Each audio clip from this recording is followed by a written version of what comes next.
Hello student, welcome back to my YouTube channel Student Study Point, and I hope that you all are fine.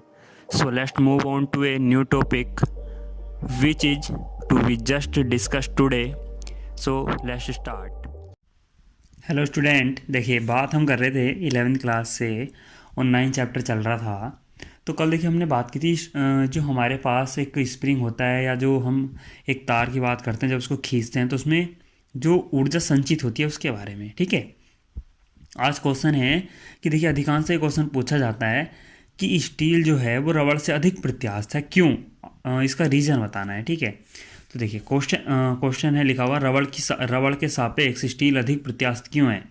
तो देखिए अब मैं इसको आपको बताऊं कि हमें इसको ऐसा सिद्ध करने के लिए क्या दिखाना होगा। देखिए आप ये समझ के चलिए कि अधिक स्टील और जो रबड़ है अधिकांश उसके जो स्टील के होते हैं तार बनाए जाते हैं। ठीक है, तो अगर हम बात करें कि वस्तु की, तो उस वस्तु का यदि यंग प्रत्यास्थता गुणांक अधिक है तो इसका मतलब वो वस्तु अधिक प्रत्यास्थ, आप ये समझ के चलिए।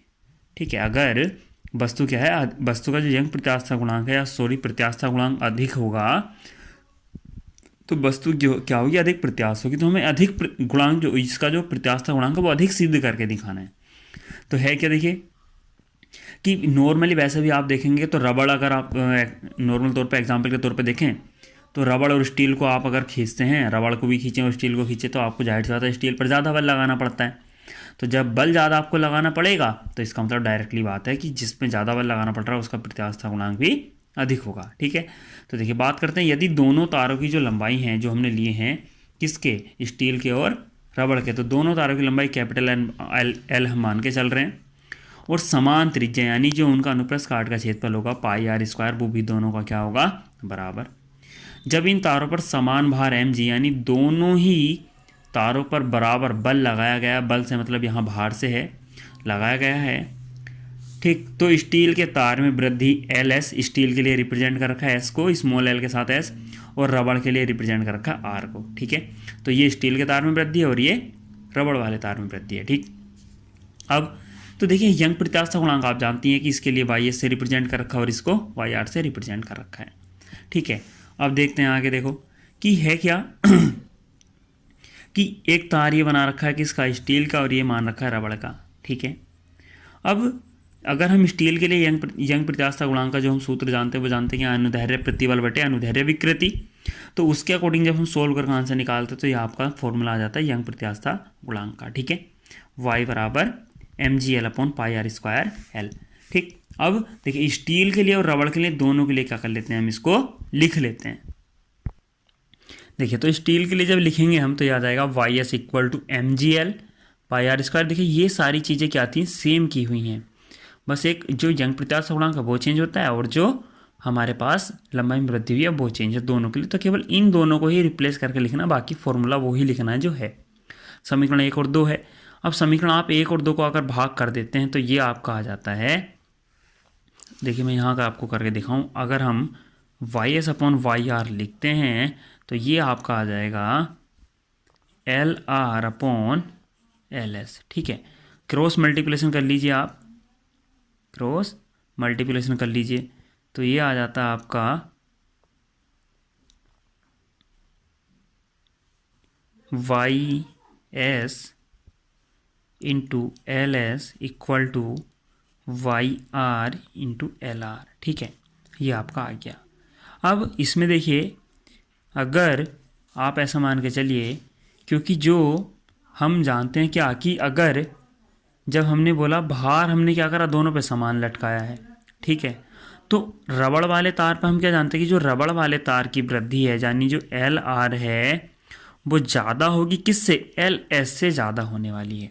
ठीक है, अब ऐसा मान के चलिए ये दो घर हैं, दोनों घरों में क्या है, 100 रुपये का क्या है, इनकम है, टोटल मनी है खर्च करने के लिए, दोनों में बराबर है।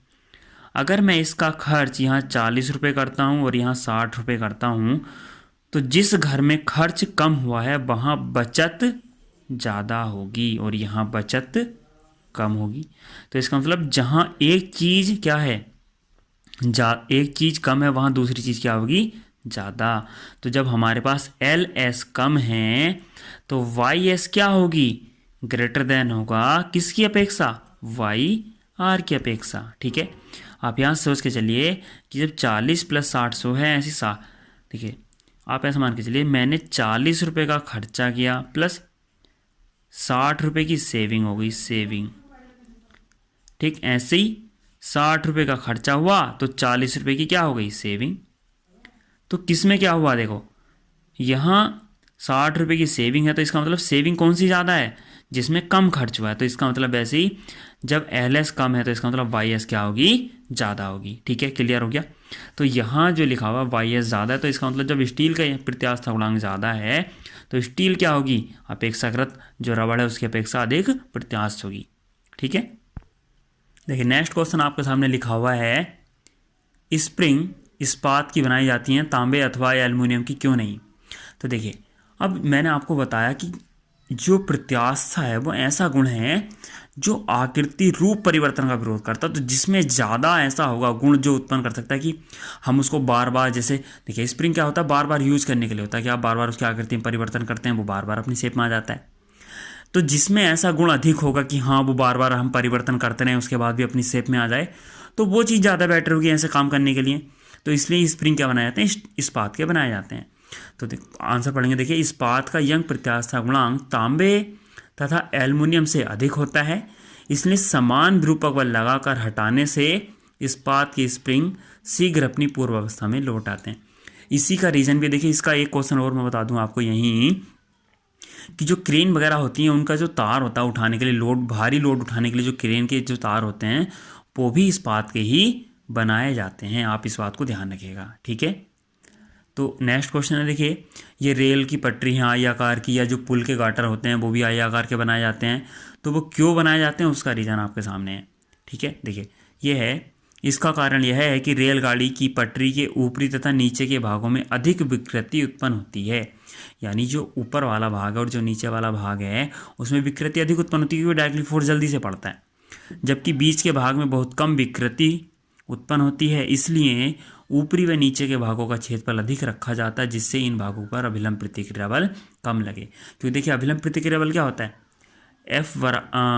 F/A। तो जितना ज़्यादा ये क्या होगा, क्षेत्रफल होगा उतना ही क्या लगेगा, बल कम लगेगा। और सरफेस तो जितना विरूपक बल कम लगेगा विकृति भी उतनी कम ही उत्पन्न होगी। नेक्स्ट आगे है, देखिए बीच के भागों की विकृति कम होने के कारण ये भाग कम चौड़े बनाए जाते हैं। इससे लोहे की बचत होती है तथा पटरी भी मजबूत हो जाती है।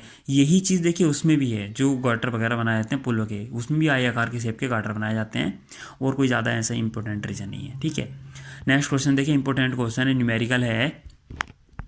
क्वेश्चन है, हिंद महासागर की औसत गहराई लगभग 3000 मीटर। तो देखिए ये एच का मान दे रखा है आपका।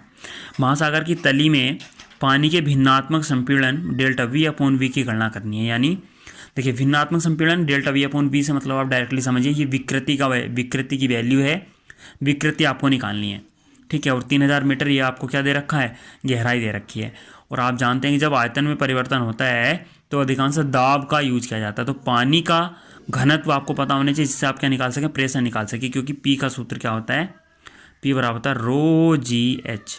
तो आपको क्योंकि दाब आपको निकालना आयतन परिवर्तन के लिए, तो वो इस सूत्र से निकलेगा, ρGH से निकलेगा। ठीक है, तो जहाँ आप बल रखते हैं बल की जगह आप ये रखेंगे। ठीक है, और ब्लैक मॉडुलस का आप सूत्र यूज करें, B बराबर PV इसको डेल्टा B आप कह सकते हैं या स्मॉल v। तो यहाँ से आप V/डेल्टा V की आप वैल्यू निकाल लीजिए। तो जब आप निकालेंगे तो P/V बचेगा, आप P कीजिएगा वो सूत्र यूज करके आप इसकी वैल्यू आप फाइंड आउट कर सकते हैं। आपकी बुक का क्वेश्चन है, एग्जाम्पल है। ठीक है, नेक्स्ट क्वेश्चन है, देखिए पीतल का यंग प्रत्यास्थ गुणांक लोहे से आधा है। पीतल के एक तार की लंबाई लोहे के अन्य तार के बराबर है, यानी दोनों की कैपिटल L जो लंबाई है वो बराबर है। और यंग प्रत्यास्थ गुणांक को इसने बोल दिया है कि लोहे से आधा है, यानी लोहे का जो यंग प्रत्यास्थ गुणांक होगा वो पीतल का यंग प्रत्यास्थ गुणांक से 2 गुना है। दोनों तारों पर एक समान प्रतिबल लगा है, यानी जो भार है जो F है, F/A वो दोनों का क्या है, बराबर है। दोनों तारों में लंबाई में वृद्धि की गणना कीजिए, यानी जो L होती हैं, स्मॉल L जो वैल्यू होती हैं उनके बारे में बात करनी है। तो देखिए ये दो हम पीतल के लिए और तांबे के लिए यंग प्रत्यास्थ गुणांक के फॉर्मूले लिखे हुए हैं। ठीक है। आप जब इनका यूज करेंगे तो देखिए यहाँ तो डायरेक्टली चाहे आप प्रतिबल बटे अनुदैर्ध्य विकृति लिखते तो आप इसको डायरेक्टली ऐसा लिख सकते थे, y बराबर प्रतिबल और बटे into capital L upon small L. इस रूप में भी आप इस फॉर्मेट को लिख सकते थे, तब भी आपको थोड़ा इजी पड़ जाता है। M G pi R square की वैल्यू आपको नहीं रखनी पड़ती, क्योंकि प्रतिबल के नाम से उसने दे रखा और प्रतिबल दोनों के बराबर हैं। तो आप इस तरह से भी कर सकते हैं कि बाई टू की वैल्यू आप इसी तरह से लिख सकते हैं। तो सारी चीज़ें कैंसिल हो जाएंगी, केवल बचेगा क्या, यंग प्रत्याशा गुणांक और लंबाई में ये संबंध आ जाएगा। अब उसने क्या कहा कि यदि जो हमारे पास पीतल है, पीतल का हमने क्या मान लिया y, तो क्योंकि लोहे का ये आधा है तो इसका मतलब ये क्या हुआ, इसका दोगुना हो गया। तो y1 की वैल्यू y और y2 की वैल्यू 2y रख रखी है। आप सोल्व करेंगे तो L2 रेशियो L1 का मान आ जाएगा, या L1 अपॉन L2 का मान निकालना चाहे वो भी निकल जाएगा। तो L1 अनुपात L2 की वैल्यू अगर आप निकालेंगे तो आएगी 2:1। और देखिए इससे रिलेटेड अगर आप इस चैप्टर से कोई क्वेश्चन रह जाता तो हम बात करेंगे उसकी नेक्स्ट वीडियो में। और थैंक यू फॉर वॉचिंग, और लाइक और सब्सक्राइब के साथ शेयर करना ना भूलें। आपको कोई भी प्रॉब्लम होती है तो आप पर्सनली मुझे व्हाट्सएप पे या नॉर्मली कॉल करके पता कर सकते हैं। Thank you for watching.